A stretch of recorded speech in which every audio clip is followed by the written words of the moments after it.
Bismillahirrahmanirrahim. Assalamualaikum warahmatullahi wabarakatuh. Baik anak-anak, kita berjumpa lagi dalam pelajaran bahasa Indonesia. Kali ini kita akan membahas kaidah kebahasaan dari teks cerpen. Video kali ini adalah video yang terakhir dari bab 3 ya. Yang sebelumnya kita sudah membahas unsur-unsur cerpen dan struktur teks cerpen. Kali ini kita akan membahas unsur kebahasaan, atau dengan kata lain kaidah kebahasaan. Jadi kalau mau menulis teks cerpen itu, kaidah kebahasaan apa saja yang harus kita patuhi? Nah, itu akan kita bahas di sini. Baik, sebelumnya marilah kita mengawali pembahasan ini dengan membaca basmalah bersama-sama. Bismillahirrahmanirrahim. Anak-anak, topik pembahasan kita dapat kalian lihat pada buku paket Platinum halaman 114. Silahkan dibuka bukunya dan kemudian dibaca nanti setelah melihat video ya. Baik, sekarang kita lanjutkan pembahasannya. Jadi ketika menulis teks cerpen itu ada 6 unsur kebahasaan yang harus kita perhatikan. Yang pertama adalah diksi yang mengungkapkan ekspresi. Jadi kalau kita menulis teks cerpen ini, tentunya ekspresi-ekspresi tokoh itu akan kita gambarkan. Sehingga diksi yang kita pilih untuk menulis, untuk menceritakan ekspresi tokoh itu harus sesuai, baik secara tersurat maupun tersirat gitu ya. Di sini ada beberapa contoh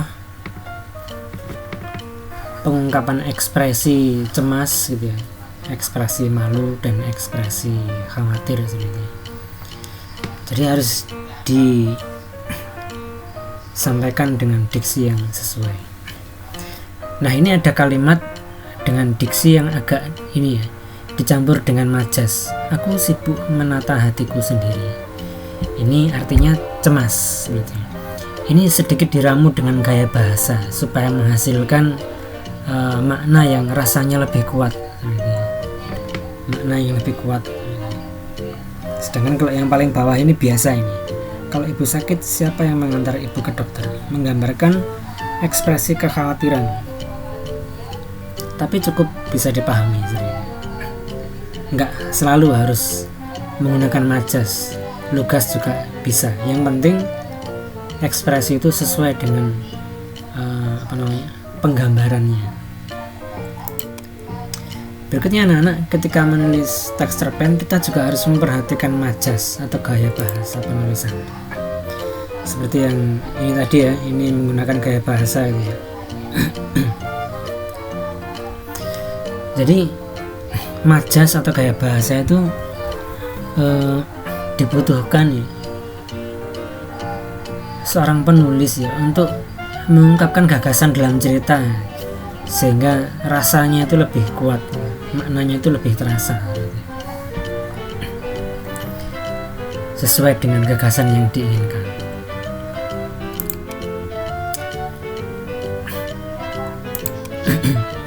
Nah, untuk majas ini insya Allah akan kita bahas lebih panjang di akhir video ya, karena banyak. Kita lanjut ke kalimat narasi. Nah anak-anak, kalimat narasi di sini adalah bagian yang paling penting dalam teks cerpen. Kenapa? Karena yang namanya cerpen itu cerita pendek, cerita. Jadi cerita itu ya narasi gitu. Narasi itu pengisahan gitu. Mengisahkan suatu peristiwa gitu.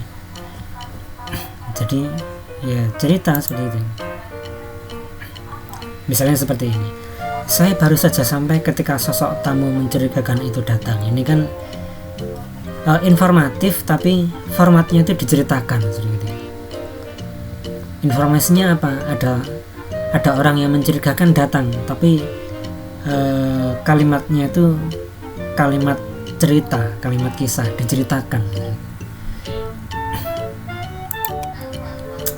Berikutnya kalimat deskripsi.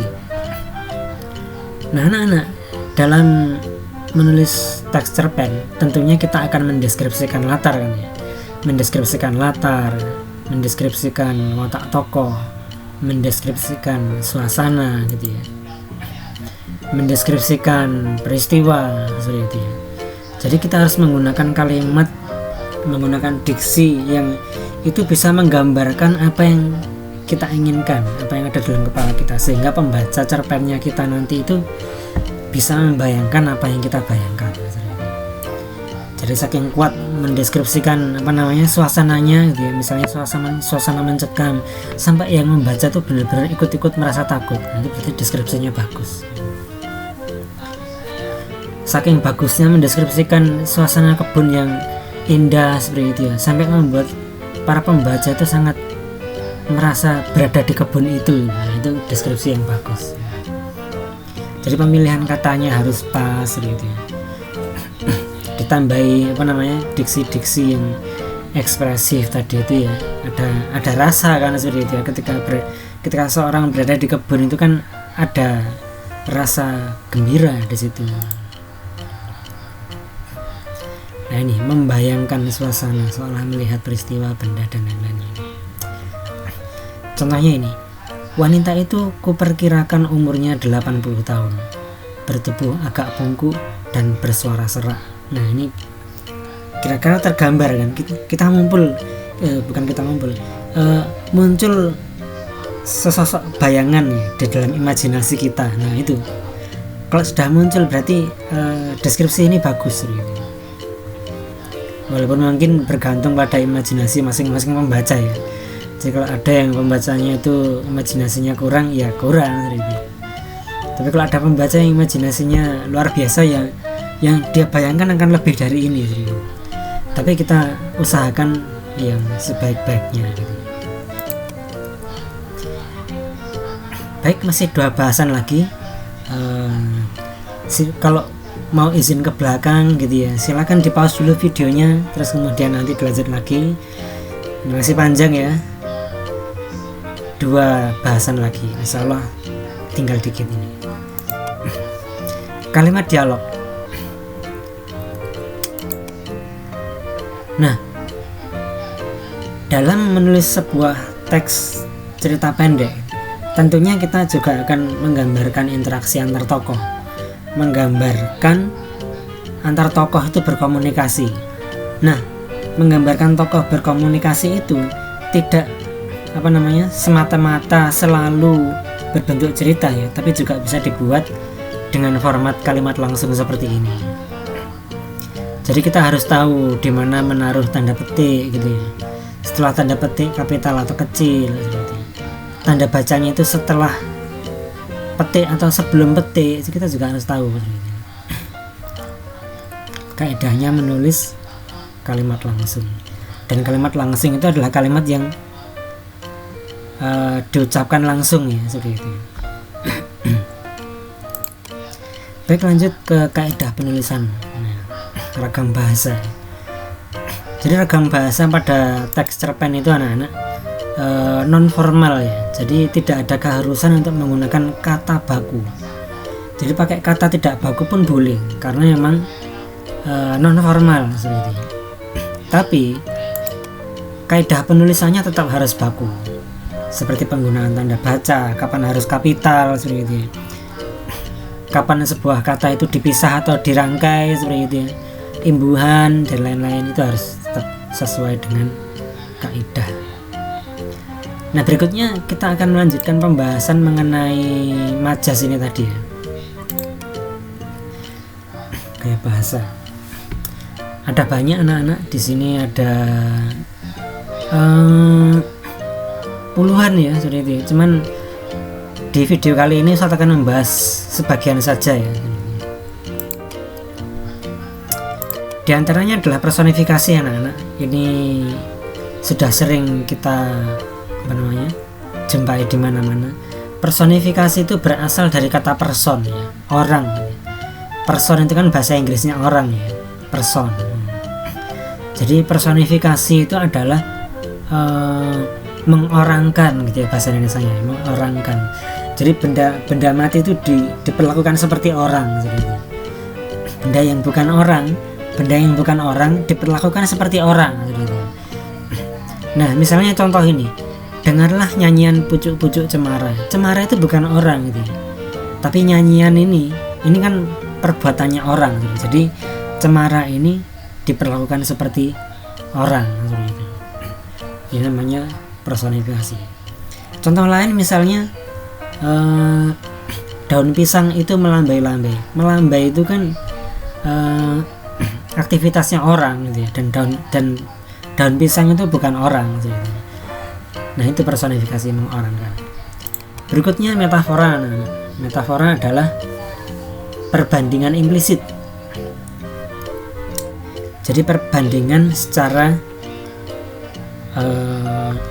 langsung seperti itu ya, kalau boleh saya katakan. Contohnya ini, para kuli tinta mendengarkan dengan tekun penjelasan tentang kenaikan harga BBM. Ini maksudnya wartawan ya, kuli tinta ini wartawan. Kenapa kok ditulis kuli tinta? Karena pekerjaan mereka itu seperti kuli ya. Siang malam, detik demi detik selalu berburu berita, nggak pernah berhenti. Jadi kalau sudah kerja itu yes, seperti itu. Dan mereka kerjanya nulis pakai tinta, sehingga disebutlah kuli tinta. Ada lagi misalnya pedagang gulung tikar. Dari mana gulung tikar? Karena biasanya tuh dagangannya itu digelar di tikar kan gitu ya. Jadi kalau rugi ya dagangannya kan diringkesi terus tikarnya digulung gitu. Jadi itu asal kata gulung tikar. Jadi kata yang digunakan untuk mengganti istilah ini ada hubungan makna seperti itu. Ada hubungan makna. Jadi itu metafora. Berikutnya anak-anak, alegori ya. Alegori di sini merupakan perbandingan yang utuh. Jadi sebuah paragraf yang berisi beberapa majas yang terunifikasi menjadi satu kesatuan makna. Misalnya ini, berhati-hatilah dalam mengemudikan bahtera Osis, sebab lautan amanah dan kehidupan ini penuh dengan ranjau, topan yang ganas, batu karang, dan gelombang yang setiap saat dapat menghancur leburkan. Oleh karena itu, nahkoda dan awak kapal harus selalu seia sekata dan satu tujuan agar dapat mencapai pantai impian dengan selamat. Jadi anak-anak, kata yang Ustadz warnai dengan warna kuning ini bagian alegorinya. Jadi kata yang berwarna kuning ini hendak menyampaikan makna lain. Bahtera itu apa sih? Bahtera itu ya organisasi ini gitu. Ya insya Allah semua paham ya baca ini. Cuman karena ini dibuat seperti alegori ini, akhirnya kesan makna yang muncul itu lebih berasa. Gitu. Baik, mohon bertahan. Insya Allah tinggal sedikit lagi pembahasannya. Kalau haus silakan di pause dulu videonya untuk minum-minum dulu atau ke toilet dulu boleh. Terus kemudian videonya dilanjutkan ya. Baik, kita lanjutkan. Berikutnya anak-anak, pleonasme. Pleonasme ini merupakan pemubaziran. Jadi kata-kata yang mubazir. Jadi sebenarnya kemubaziran itu sesuatu yang tidak efektif. Jadi kalimat itu tidak efektif ketika ada kata yang mubazir gitu. Tapi di sini pleonasme itu dibolehkan ketika kemubaziran itu memang disengaja. Disengaja untuk apa? Disengaja untuk memperkuat memperkuat makna gitu. Menegaskan makna gitu. Sehingga makna yang dihasilkan itu lebih kuat. Seperti ini, saya menyaksikan pembakaran rumah itu dengan mata kepala saya sendiri. Ya memang mata di kepala gitu ya. Cuman penambahan mata kepala saya sendiri di sini itu seolah-olah menegaskan kalau dia tuh benar-benar melihat begitu loh. Jadi akhirnya kalimat itu terasa lebih kuat, lebih tegas gitu, lebih meyakinkan seperti. Jadi pleonasme sebenarnya pemborosan, cuman dalam hal kasus seperti ini dibolehkan untuk memperkuat makna. Berikutnya anak-anak, hiperbola. Hiperbola di sini merupakan majas yang mungkin dalam bahasa kalian lebay gitu ya, membesar-besarkan, dilebay-lebaykan istilahnya gitu ya. Contohnya ini, teriakan para pengunjuk rasa itu membelah angkasa, kan lebay itu, nggak sampai lah membelah angkasa, tapi saking kerasnya gitu ya, saking kerasnya akhirnya dihiperbolakan menjadi membelah angkasa. Air matanya menganak sungai gitu ya, saking derasnya air mata keluar dari matanya gitu ya, mengalir gitu ya, sampai seperti sungai kan, seperti itu ya. Terus habis itu dihiperbolakan seperti sungai gitu ya. Terus berikutnya, pada tanggal 10 November Surabaya banjir darah. Banjir darah di sini maksudnya banyak pahlawan gugur dan bersimbah darah seperti itu. Walaupun darahnya nggak sampai membuat Surabaya banjir gitu ya, tapi ini dihiperbolakan karena saking banyaknya gitu ya, dihiperbolakan banjir darah. Atau misalnya saking kerasnya pergesekan pemilihan OSIS di SMPT kemarin misalnya, setelah pengumuman hasil pemilihan ketua OSIS SMP IT Al-Uswah banjir darah. Nggak gitu juga ya. Lagian juga nggak ada yang bermusuhan gitu ya. Ya contoh aja. Baik, kita lanjutkan. Insyaallah tinggal dikit lagi ya. Mohon bertahan. Berikutnya litotes anak-anak. Nah ini kebalikan dari hiperbola. Kalau ini merendahkan diri. Misalnya ini, hanya televisi butut ini hiburan kami sehari-hari. Padahal yang dimaksud televisi butut ini televisi yang bagus seperti itu. Layar datar 20 inci misalnya, atau bahkan mungkin 40 inci gitu ya, luar biasa. Terus kemudian ini, silakan mampir di gubuk kami yang sederhana ini. Padahal yang dia sebut gubuk itu rumah yang sangat besar seperti itu. Jadi itu merendahkan diri. Ini maaf, ini ada salah ketik, ini harusnya ada titik ini di sini.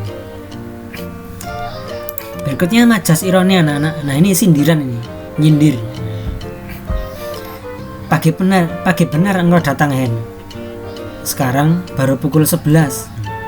Pukul 11 itu kan sudah siang, tapi di sini disindir pagi benar. Jadi sindirannya itu kayak kebalikannya. Wah, pintar sekali kamu, nilai ulanganmu dapat 20. Nah, itu sindiran.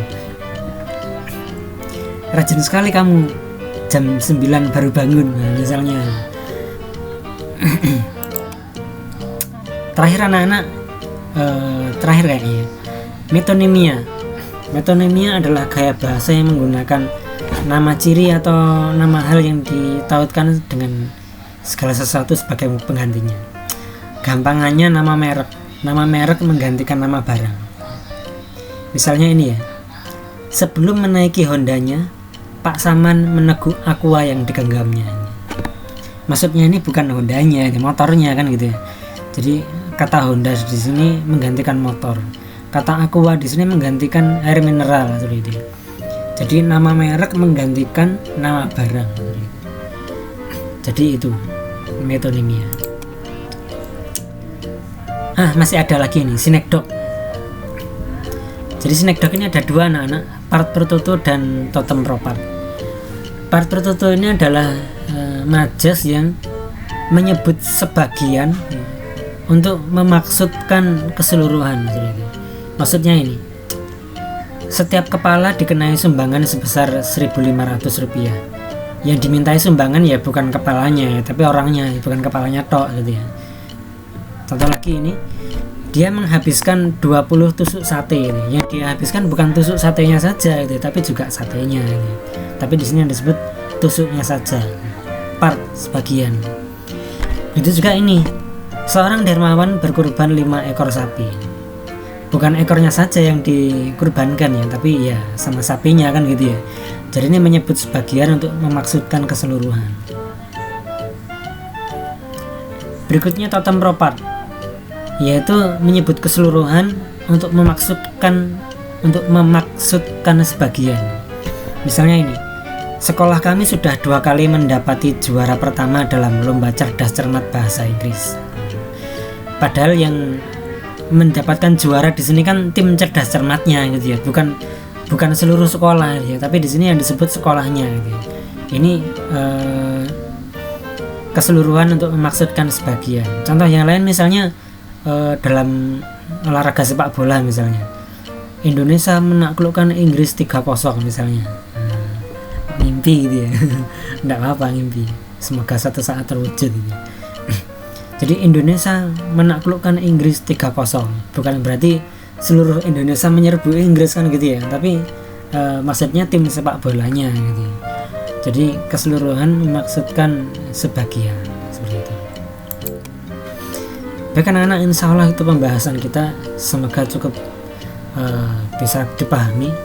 Terima kasih atas partisipasinya. Kita akhiri dengan membaca alhamdulillah bersama-sama. Alhamdulillahirrabbilalamin. Sampai ketemu lagi pada video berikutnya. Assalamualaikum warahmatullahi wabarakatuh.